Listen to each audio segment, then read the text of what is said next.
Sama Pak Gani, tadi kalau saya cermati dari semua fraksi, hampir semua mendukung Pak Gani begitu. Karena tahu bagaimana track record Pak Gani sebelumnya.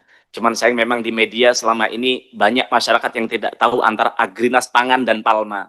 Padahal ini bagaikan langit dan bumi Pak, ya kan.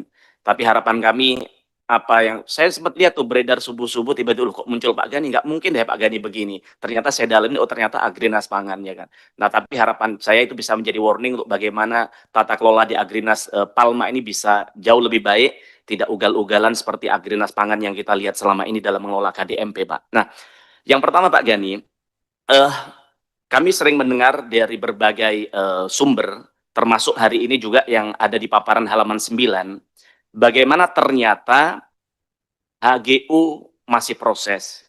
Kemudian pelepasan kawasan hutan juga masih dalam proses. AMDAL juga masih dalam proses. Bahkan izin usaha perkebunan juga masih dalam proses begitu. Nah, maka pertanyaannya, kalau semua yang dilakukan oleh Agrinas Palma Nusantara ini masih dalam proses, artinya semua pekerjaan Bapak hari ini ilegal loh Pak. Nah, jadi atas dasar hukum apa kemudian Agrinas Palma ini mengelola jutaan hektar dan memperoleh hasil usaha yang seperti Bapak paparkan tadi, Pak? Hati-hati Pak Gani, Bapak orang baik, jangan sampai kemudian karena penugasan-penugasan akhirnya terjadi seperti ketika masa COVID dulu, Bapak pernah dengar bagaimana ada namanya Bio Farma hari ini harus berurusan dengan hukum karena penugasan yang kemudian saling lempar tanggung jawab atas hal itu begitu. Nah, maka juga jangan kemudian karena mentang-mentang BUMN kemudian merasa kebal hukum sehingga apa yang dilakukan dianggap akan diproteksi oleh pimpinan Bapak, belum tentu Pak. Maka Bapak harus hati-hati dalam mencermati atas persoalan ini. Nah, kita ini kan berdiri di atas negara hukum. Jadi semua, ya kita apalagi BPN harus menjadi contoh dong bagi swasta-swasta untuk bagaimana melakukan sesuatu dalam koridor hukum begitu Pak. Nah, maka kami minta penjelasan soal ini, apa dasar hukum Bapak melakukan pengelolaan sawit ini, sedangkan kita tahu faktanya bahwa semua masih dalam proses begitu. Kemudian yang kedua, kita tahu bahwa ada 6 gugatan perdata terhadap pengelolaan lahan oleh Agrinas. Nah, saya ingin tahu Pak, 6 gugatan apa saja? Kami belum pernah dipaparkan di tempat ini, baik dalam pertemuan tertutup maupun terbuka, soal 6 gugatan itu apa saja Pak?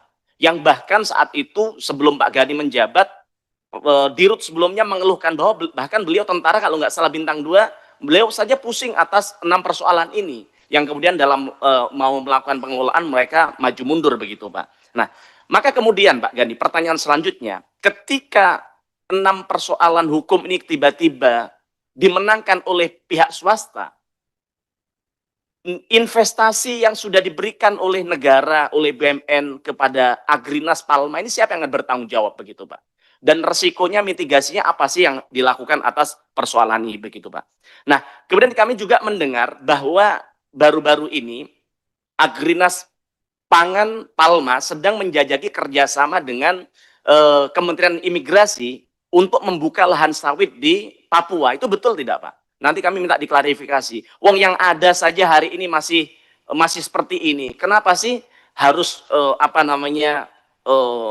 membuka di tempat yang rakyat Papua hari ini sebenarnya tidak terlalu sepakat dengan adanya pembukaan lahan sawit di sana. Maka harapan kami jangan usik ketenangan rakyat Papua dalam persoalan ini begitu. Kemudian soal manajemen fee. Nah, Agrinas menawarkan skema manajemen fee kepada kelembagaan masyarakat. Nah, bagaimana mekanismenya, Pak? Jangan sampai terjadi seperti di Agrinas Pangan, bagaimana MBK, dapur MBK harus bekerja sama dengan yayasan, yang yayasannya tidak melakukan apa-apa harus bayar Rp500.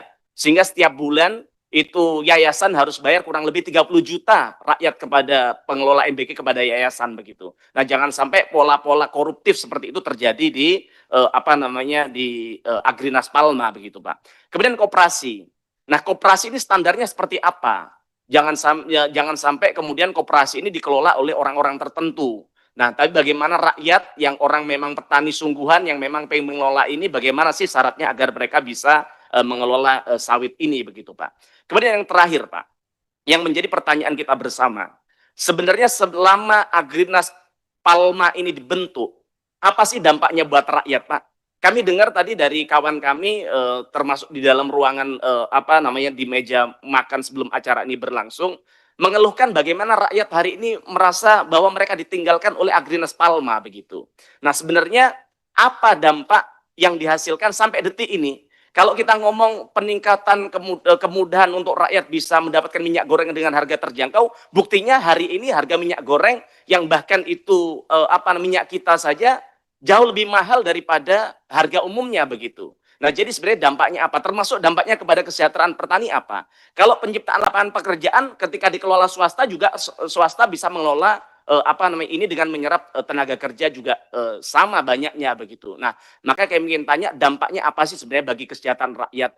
Kemudian yang terakhir lagi soal ROA yang ditargetkan presiden yang itu 5%. Nah, target 5% akan tercapai di tahun keberapa, Pak? Kemudian Bapak saya tadi sampaikan dari 4,1 juta hektar juga baru terkelola 700-an hektar begitu. Nah, untuk bisa mencapai 4,1 juta hektar dikelola keseluruhannya di tahun keberapa? Kami ingin itu semua dijawab secara tertulis agar kami bisa memahami bersama-sama dan kita bisa pantau bersama-sama agar ini betul-betul bisa berdampak bagi kesejahteraan rakyat. Itu aja bagi kami. Matur nuwun. Assalamualaikum warahmatullahi wabarakatuh.